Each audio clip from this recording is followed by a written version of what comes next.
r/ask Reddit. What's a form of mental abuse that no one really talks about?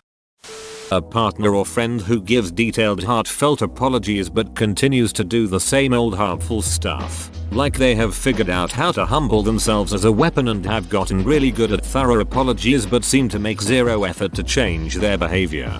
There's a quote from Community that always stuck in my mind, despite it being a comedy show and not that serious, where Jeff says, "Don't feel bad about it now. Feel bad about it before you do it, and then don't do it." I feel it sums this up perfectly. This makes me think of yet another quote that applies here from BoJack Horseman, and admittedly, I think I needed to hear it for myself back then, as it helped me become a better person. You can't keep doing shitty things and then feeling bad about yourself as if that makes it okay. You need to be better. I don't know how is it called, but I never had nice explanation when I didn't understand something. I would get yelled at, called names, or sometimes got just silent treatment. I still get nauseous at work when I have to ask for help when I don't understand something or I'm not sure how to do it. My parents were like this. I never asked for help at university because I didn't want people to think I was stupid. It took me 6 years to get a 4-year degree. Same. The few times I did ask, I was impressed how helpful everyone was, but it was still a huge struggle to ask the next time. Loudly drawing attention to someone stepping outside their comfort zone. Look, WHO's leaving her room. Why are you wearing a dress? WHO, are you? Are you reading a book? A real book? How to make sure your kid thinks they're never allowed to explore or change anything about themselves 101. This isn't exactly the same, but my mom would, and still does, make fun of me whenever I have emotional reactions to things, so I just don't anymore. For example, or, "Are you crying now? Did I make you sad? Poor you."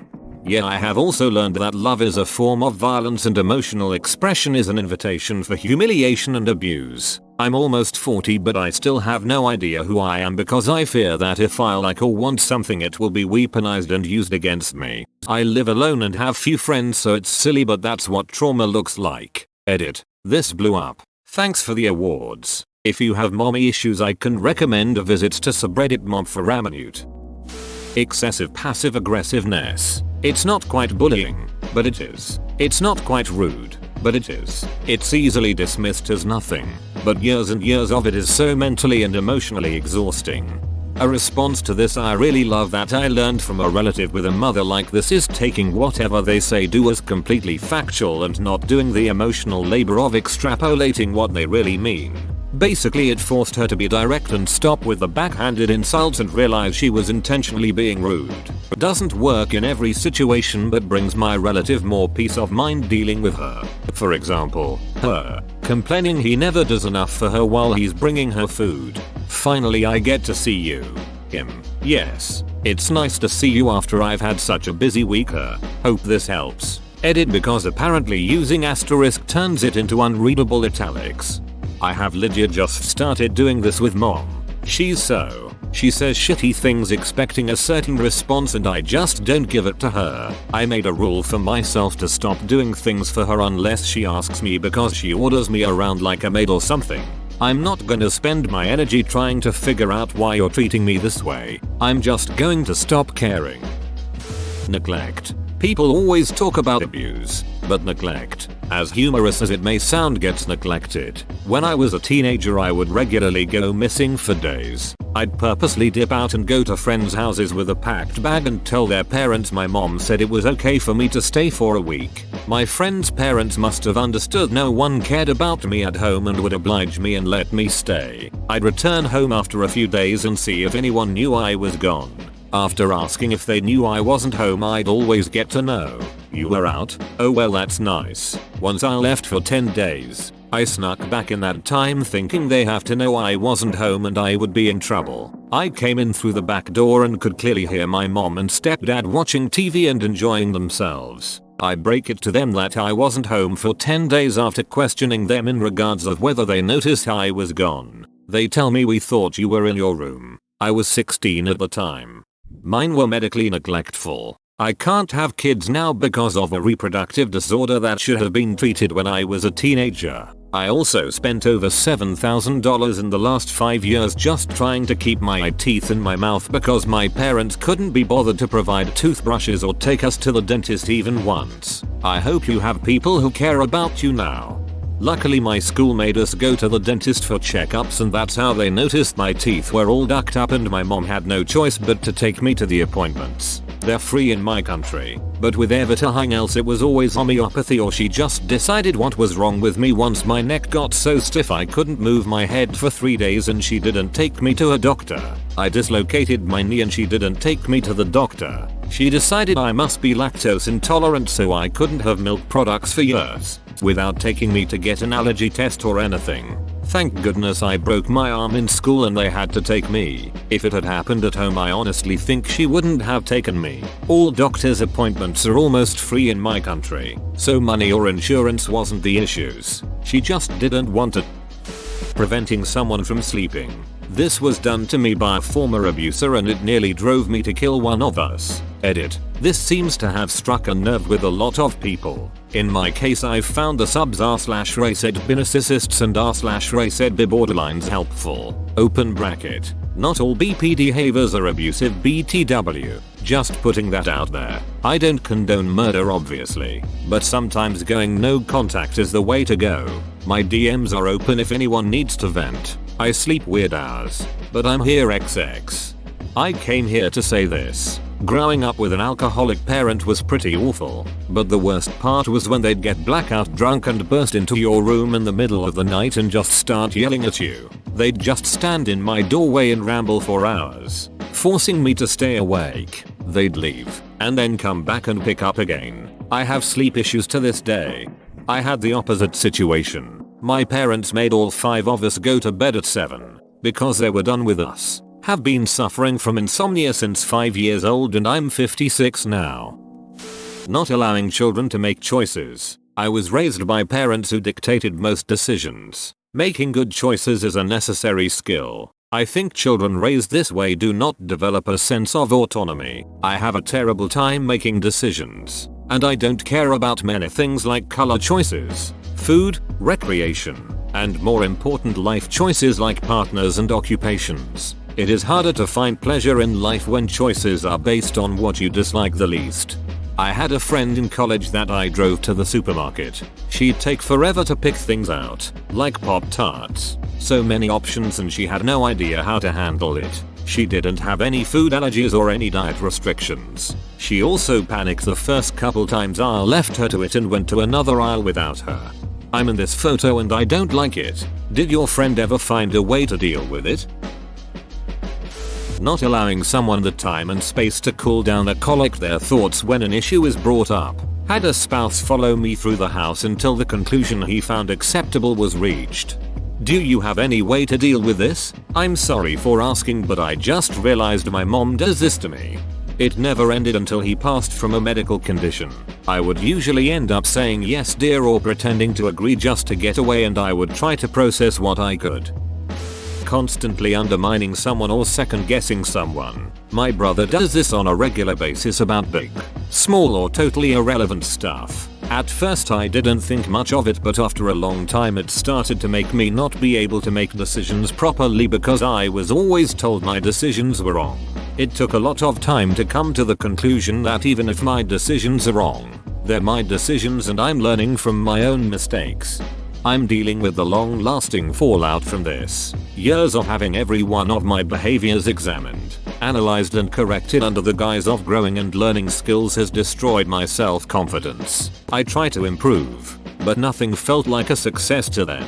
I was never trying hard enough. I never understood enough. Hours-long fights about how I misuse language, how I don't do or say the right thing, or if I say I'm hurt by something they did, or their behavior towards me, then I'm attacking them. I'm afraid that I'm learning to kill my reactivity to things, so things don't feel as genuine anymore. I often have breakdowns and feel like I can't do anything right, like I'm always making the wrong decision somehow, and I can't talk about anything with them without being terrified of using the wrong word or framing things incorrectly. Oh god, this. I don't need emotional support and I don't need anyone to cheer for me. I know better than to expect all that. All I need is for the constant discouragement to end. Being brought up by parents who think that if you're fed, watered and clothed, that's their responsibilities completed. Or worse, thinking that you owe them for doing the bare minimum of keeping you alive. Recently, I learned that one of my students has a mother who takes this to the extreme. She documents every expense her daughter has cost her and expects her to reimburse her as soon as she graduates university. My student is 10 years old. We're talking about everything from food, clothing, expensive schooling, from birth up until what'll be her early 20s. She's also incredibly controlling. For example, our school gave students some gifts for Chinese New Year. They were allowed to choose one from a list, but her mother called the school to make sure my student got the item her mother wanted her to have, an ordinary pencil case, over what she chose, a toy. Nobody at my school has any idea as to what we can do to help this girl. I just hope she can get therapy and cut ties as soon as she is old enough. Minimizing from others who support the abuser. They were only teasing, you need a thicker skin, you should just ignore. Or when they blame you more for your reaction than they do from the actual person who did the behavior. You know, if you didn't react that way. My parents did this when my brother bullied me. Then when he beat me up they didn't believe me and made me apologize to him. A few years later he became a meth addict and turned his abuse on them. Thankfully he's clean now and a much better person. Getting rid of your stuff without asking. Filming you without asking. Going through your phone and belongings without asking. Nothing ducks up your trust more than your privacy constantly being invaded. Thousands of pictures. Gone. All my social media. Gone. Almost all my contacts. Gone. My jacket I got for Christmas. Gone. All without my knowledge or permission. Edit. My ex did all of this shit. My parents are lovely and would never do such awful things. My mom used to do this all the time, going through my stuff and throwing things out, whether it was stuff or clothes, and always on trash day, so when I got home from school there was no salvaging any of it. Edited to add, one of the things that makes me sad to this day, is when she threw away a pair of jeans. When I was in the 9th grade, I was never hip, was wearing old lady clothes because those stores was the only place my mom would take me. Got bullied every single day, and these jeans were cool. They made me feel like we're somewhat the same as the other kids. A cool brand, a bit too long and worn at the bottom seam, just the way they should be, and she tossed them. It's almost 30 years ago and I remember it vividly. I know it may seem small stuff compared to some of your stories, but it was one of those times where I felt really helpless about being controlled in every aspect of my life. I'm so sorry to hear your stories as well. I feel your pain. You're not alone. Death by 1,000 paper cuts. When you finally crack, as you should since you are literally being tortured, they paint you as the crazy one. They also cut you in private, until they know you are at your breaking point. Then do something seemingly innocuous in public to cause you to explode. Some people are really good at it. My mother was very good at it, much to my mother-in-law's chagrin. My mill is an idiot compared to my mother, so her attempts just look stupid and amateurish to me. When you finally crack, as you should since you are literally being tortured, they paint you as the crazy one. This is called reactive abuse, when the victim retaliates or lashes out and the abuser then acts like the victim is the abuser. Reactive abuse is supported by the school system. They support bullies and boys will be boys, along with the female equivalent, then punish their victims when they try to defend themselves. Telling a child to keep their passions to themselves. I was told to keep my interests to myself as a child, and people wouldn't want to be my friends because my interests were nerdy. It's one thing to be made fun of for your interests by your peers, but it's way worse when it comes from your parents. Now that I'm an adult, I have much better friendships because I no longer feel like I have to put on a vanilla mask for everyone. Literally whole my life I was taught to just keep everything to myself and I made no friends. LMAO. Nerds rule the world. Duck those who kept you from achieving greatness. Like for instance, my hands. You might think they are small, but what you believe is false. My hands tell a story of greatness. Definitely guilt tripping. Both of my exes used to take everything I did wrong as a personal attack and used it to try to make me feel guilty. I want to see my best friend instead of them today. Oh, you must not love me. I didn't get the right order from Starbucks. You must not care enough to remember the right order. Even worse is when I'm mad at something they did and they use me being mad to guilt trip me, leading to me having to apologize for something they did. I see it all the time and nobody calls people out for doing this, but it really infuriates me. I was going to say this one as well. Oh, you want to go do something with your friend? That makes me so sad. I'm going to be lonely all day while you're out having fun. I hate guilt trips. When someone consistently undermines your interests and goals and mocks you for them. Because of that, my entire life I would never tell anyone my goals and passions. I severely underestimate myself in everything, and so I think that everyone else sees me that way and then they're going to mock me. Any kind of fear-based parenting. I remember how you made me feel when I was small and vulnerable. I was afraid. No, you didn't hit me that hard, but that's by adult standards. To me you were a giant 3 times my size. If a child is afraid of you, they won't trust you, ever.